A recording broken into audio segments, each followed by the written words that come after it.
नमस्कार. आपण ऐकतोय डॉक्टर सौ कुमुत्ते गोसावी लिखित परमपूज्य हरिकाका गोसावी यांचं चरित्र आणि अनुभव ग्रंथ हरिगंध. आजचं प्रकरण आपलं चाललं आहे चौथं आणि भाग आहे 37वा. मास्टर कृष्णराव फुलंब्रीकर. दैनंदिन जीवनात आपण सतत सावलीच्या पाठी आणि सावली आपल्या पाठी धावत असते, परंतु हरिकाकांसारखे संगीत रसिक स्वरांची सावली शोधत शोधत तिच्यासाठी धावत असतात. आपल्यासाठी धावणारी आपली सावली संगीत रंगभूमीवर संगीत अभिनय क्षेत्रातील स्वतः असे खास प्रतिबिंब उमटवण्याच्या मास्टर कृष्णराव फुलंब्रीकरांसारख्या एखाद्या अभिजात कलावंतातही शोधत असतात, आणि तेही त्यांच्या नाटकाच्या संगीत मैफिलीसाठी धावून जाऊनच. कृष्णराव यांच्या तनामनाला झालेला मराठवाड्यातील मातीचा संतवाणीचा स्पर्शगंध त्यांच्या रोमरोमी कोंडून होता. स्वभावातील ऋतुजेने आणि पुरेपूर परिश्रमाने त्यांनी पंडित भास्करबुवा बखले यांनाही जिंकलं होतं. मैफिलीत आपल्या खास सुरावटीचं रंग भरून ते बघता बघता त्यांनाही स्वरगंधित करून सोडत असत. त्यांच्या मैफिलीच्या आनंदाचीही एक आगळी वेगळी धुंदीच चढायची. ती पुढे कित्येक दिवस नुसती आठवली ना तरी रोमांचित करायची, असं हरिकाका म्हणायचे. त्यावेळी त्या अनुभूतीचे रंग त्यांच्या मुद्रेवर झळाळून जात असत. प्रारंभी पुरिया, भूप, बागेश्री, जयत यासारख्या रागातील ख्याल, द्रुतचीज, त्यानंतर ठुमरी, नाटकातलं पद, मध्यलयीचा ख्याल आणि शेवटी भैरवी असा सामान्यतः मैफिलीचा मास्तरांचा क्रम असायचा. त्यांची मैफिलीतली भजनं, देव म्हणे नामा पाहे हा अभंग काकांना अतिशय आवडायचा. त्यामुळे त्यांची खास फरमाईशच असायची. बालगंधर्व कंपनीतील सौभद्र, संशय कल्लोळ, शारदा, स्वयंवर, एकच प्याला या नाटकातील मास्टर कृष्णराव यांच्या संगीत भूमिकाही बघायला मिळाव्यात. त्यांच्या मूळच्या मऊ, लवचिक, नाजूक स्वरातील संगीताचे अमृतकुंभ अंतरी भरभरून साठवता यावेत म्हणून हरिकाका त्यांची नाटकं सांगली, कोल्हापूर परिसरात आली ना की सहसा चुकवायचे नाहीत. बालगंधर्वांच्या सारखा मास्तरांच्या संगीतावरही त्यांचा जीव जडलेलाच होता. नाटकातील कितीतरी पदांना चाली देऊन मास्तरांनी त्या बालगंधर्वांच्या गळ्यातूनही ऐकवल्याचं त्यांना विशेष समाधान असे. बालगंधर्वही मास्तरांना गुरु मानूनच मैफिलीत त्यांच्यानंतर गात नसत. याचं काकांना कौतुकच वाटायचं. मास्तरांनी बालगंधर्वांमुळे धर्मात्मा चित्रपटाला संगीत दिलं. बालगंधर्व या चित्रपटात संत एकनाथांची भूमिका करीत असल्यामुळे आणि त्यांचं त्यातील भाव तेथे देव हे पद भावल्यामुळे काका एकदम खुश झाले होते. मास्तरांनी नव्यानेच बांधलेली नदिया पार करो पंचम मालकंस अशी एखादी बंदिश पेश केलेली ऐकायला मिळाली ना की हरिकाकांना भरून पावल्यासारखंच व्हायचं.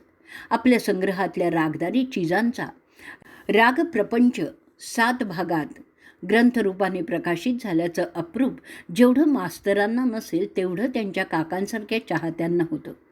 उस्ताद फैयाज खां साहेब मोठ्या गौरवाने म्हणायचे, भैया भास्कररावाने महाराष्ट्र को 3 रत्न दिए है, बालगंधर्व, कृष्णा मास्तर और गोविंदरावजी टेंबे. या तिन्ही महाराष्ट्रीय रत्नांची प्रभा जवळून न्याहाळतानाचं सुख ज्यांना लाभलं आहे अशा भाग्यवंतातील आपण एक आहोत. यांचा हरिकाकांसारख्या संतांनाही सार्थ अभिमान वाटावं हे त्या त्रिरत्नांचंही भाग्यच म्हणायला हवं. मास्टर दीनानाथ मंगेशकर. आज अचानक सुगंध येतो ओल्या अंधारा असा अनुभव हरिकाकांनी प्रथम सांगलीत घेतला. एकदा भावाच्या उपचारासाठी सांगलीत काका एक खोली भाड्याने घेऊन राहिलेले होते. मास्टर दीनानाथांची बळवंत संगीत मंडळी जिथे थांबली होती तिथे नजीकच ही खोली होती. तिथल्या मातीत अंतरी भरून राहिलेले सूर अंधारातही सहज टिपता यावेत हीच तर काकांची धडपड असायची. शिवाय दिवसभर रुग्णसेवेत राहून रात्री नाट्यसंगीतात नाहून निघण्याची ऐतीच सोय होती. मास्टर दीनानाथांची भावबंधन नाटकातील भूमिका लतिका बघून काका बेहद्द खुश असत. तर कठीण कठीण कणकीती या यमन रागातील द्रुतलयीतील अत्यंत तडफेने आळवलेल्या मास्टर दीनानाथांच्या पदासाठी काकांनी तर कानात प्राण साठवलेले असत.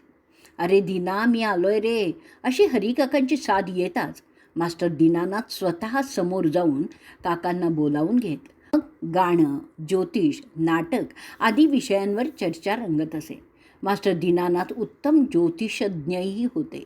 1927 साली संगीत मानापमान या नाटकाला परवानगी मिळाल्याची वार्ता जेव्हा काकांच्या कानी आली तेव्हाही ते आनंदाने हरखून गेले. त्या नाटकात मास्टर दीनानाथ धैर्यधराची भूमिका करणार असल्याने अधिकच सुखावून गेले. दीनानाथांचा धैर्यधर काकांनी अनेक वार बघितलेला आहे. मास्टर दीनानाथांचा रेखीव चेहरा, तेजस्वी तरतरीत डोळे, उंची, पुरी, सुदृढ देहयष्टी हे सारं जसं डोळ्यात भरणारं असं तसंच त्यांचं गायनही श्रवणीयच असायचं. त्यांच्या स्वभावातील तडफ त्यांच्या गायनातून डोकवायची. त्यांच्या तेजस्विनी म्हणजे रणदुंदुभी सारख्या वीर रसात्मक भूमिकेतूनही ही तडफ प्रतिबिंबित झालेली असायची. मात्र मानापमानमधील धैर्यधराच्या भूमिकेत त्यांनी यशाचं, कीर्तीचं शिखरच गाठलं. परंपरागत रागदारी आणि शास्त्रीय संगीत यांचा सखोल अभ्यास दीनानाथांनी केलेला असला तरी त्यांचा कल स्वतःचं खास असं वेगळेपण, विशेषतः आवाजातील शैलीतील निर्माण करण्याकडेच होती. त्यांच्यासारखा विलक्षण धारदार चढा फिरता आवाज म्हणजे त्यांना लाभलेली आणि संगीत साधनेने त्यांनी जतन केलेली एक अनमोल देणगीच म्हणावी लागेल. तानेची फिरत, आवाजाची चमक आणि स्वतःच्या गायकीची चमत्कृती अशी रसिकांना तासनतास खिळवून ठेवणारी, डोलायला लावणारी त्यांची खास शैलीच होती.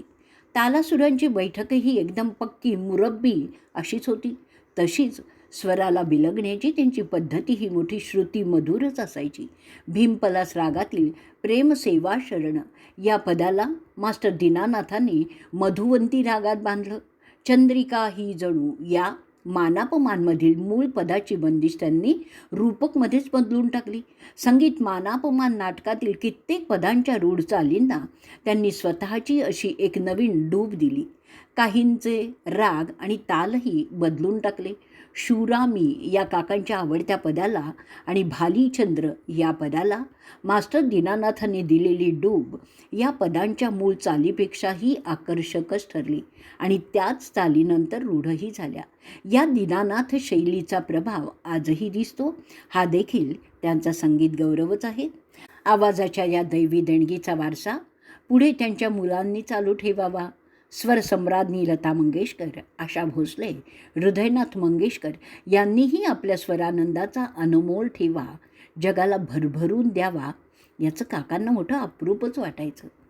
पुढचं आहे कोकिळकंठी शंकरराव सरनाईक, ज्यांचा आवाज त्यांच्या गाण्यातून विजेच्या वेगाने चमकून अदृश्य व्हायचा. आपल्याला सापडलेल्या स्वरांच्या नितळ काठावर रसिक डोळे मिटून बसून राहत आणि उत्स्फूर्तपणाने टाळ्यांच्या गजराने दाद देऊन जात. अशा अनुभूतीचा आनंद देणारे शंकरराव रामचंद्र सरनाईक, जन्म 19 सप्टेंबर 1892. यांचं नामसंगीत ऐकण्यासाठी हरिकाका अतिशय आतुर असत. अशी आलेली संधी सहसा ते चुकवीत नसत. आपल्या संगीत गुणांनी शंकररावांनी सतत 15-20 वर्ष मराठी रंगभूमी गाजवली. अब्दुल करीम खाँ साहेबांच्याकडे त्यांचं संगीत शिक्षण झालं असलं तरी आवाजाचे ईश्वरदत्त मोहिनीवरच त्यांची अधिक भिस्त होती. त्यांच्या गाण्यात स्त्री कंठाला शोभून दिसेल अशी निसर्गदत्तच मोहकता होती.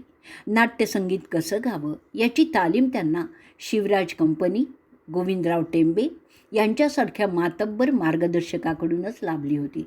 त्यामुळे त्यांचं गाणं गंधर्व परंपरेतच मोडलं. त्याच परंपरेतील स्वरविलासी आणि सौंदर्यशाली गायकी अदा करून त्यांनी महाराष्ट्र कोकिळ ही त्यांना मिळालेली पदवीही सर्वार्थाने सार्थ केली. रंजकता हे या गायकीचं सूत्रही त्यांनी आपल्या गायकीतून साधलं आणि सुगम रागदारीतील जलद लयीतील आकर्षक बांधणीच्या छोटेखानी चीजांची रसात्मकताही त्यांनीच राखली आहे. वेगवेगळ्या स्वरपंक्तींनी पदातील शब्द नटवणं, विविध स्वरालंकारांनी सौंदर्य आणणं आणि भरपूर ताकदीने स्वरविलास करणं या गायकीबद्दलही शंकररावांचा नावलौकिकच होता. 1919 शंकररावांनी शिवराज संगीत मंडळीमधून फुटून यशवंत संगीत नाटक मंडळीची स्थापना केली.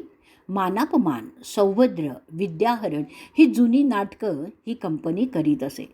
गोविंदराव टेंबे यांची पटवर्धन 1924, तुळशीदास 1928 यासारखी नवीन नाटकं, तर चलती दुनियासारखं हिंदी नाटक बसवून कंपनीने नाविन्यही राखलं. सवाई गंधर्व, गणपतराव देवासकर, कृष्णराव गोरे यांच्यासारख्या विख्यात नटांनीही काही काळ कंपनीत काम केलेलं होतं. वामनराव सडोलीकरांसारख्या प्रसिद्ध गायकांनीही अनेक वर्ष या कंपनीत काम केलं. निवृत्तीबुवा सरनाईकही या कंपनीत तोतय्याची भूमिका करून लोकप्रिय झाले. त्यांची संगीताने मोहरलेली नाटकं आवर्जून बघायची. त्या संगीत आनंद लहरीवर हिंदोळतच घरी परतायचं आणि त्या आनंदानुभवाचा आठव झाला की सभोवताली असलेल्या मंडळींना आपल्या खास शैलीतून कथन करीत तो आनंद मनमुराद लुटणं हाही हरिकाकांचा आवडता छंदच होता. आजचा भाग आपण इथे संपवणार आहोत. आता उद्या आपण प्रकरण 5 घेणार आहोत आणि त्यात आहे हरिकाका आणि काही संगीतप्रेमी.